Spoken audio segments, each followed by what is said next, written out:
Do you have emotional pain that you're struggling to overcome from the past?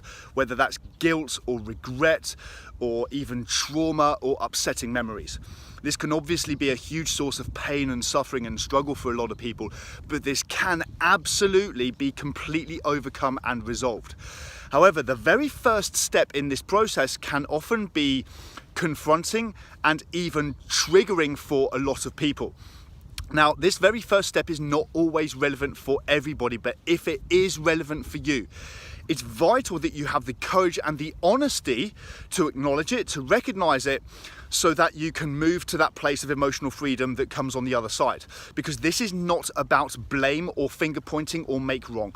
This is about self-awareness that leads to emotional freedom. So that very first step is, you need to make a 100% categorical commitment to overcome these emotional struggles for good, whatever it takes. Now, why wouldn't you be committed? Well, some of us can unconsciously, not consciously, not doing it on purpose, but can unconsciously become rewarded for holding on to our emotional pain. So as one example of this, when you're in emotional pain, people treat you differently. And that's obviously coming from a place of love. But sometimes we can become addicted to the love and the connection and the attention that we get from being in pain. But of course, over time, any level of love and connection that fundamentally becomes coerced out of people obviously isn't healthy or sustainable. As another example, sometimes when you're in emotional pain, people tread on eggshells around you because they don't want to upset you, they don't want to rock the boat. And sometimes we can learn to use that to be able to influence, even manipulate other people to do what we want them to do by using our pain as leverage. As another example, sometimes we can fundamentally get to feel significant by holding on to a significant problem.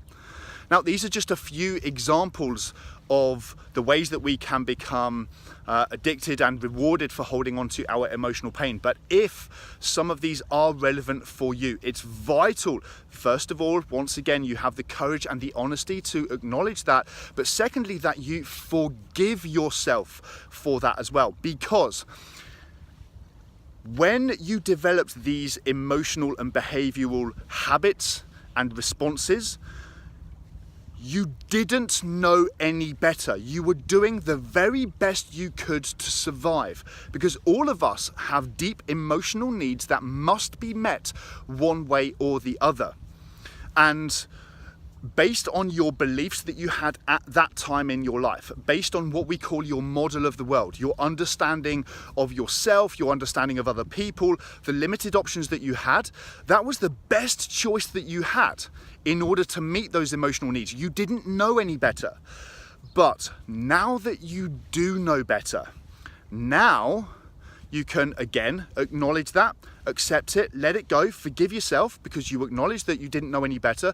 You acknowledge that these were just unconscious learned ways of surviving and coping. So you can let that go, but now you can make that 100% categorical commitment to overcome these emotional struggles for good. Because the process of doing so can at times be uncomfortable. And it requires that level of commitment to follow through, to see it through to the end, so that you can finally experience the emotional freedom that you deserve.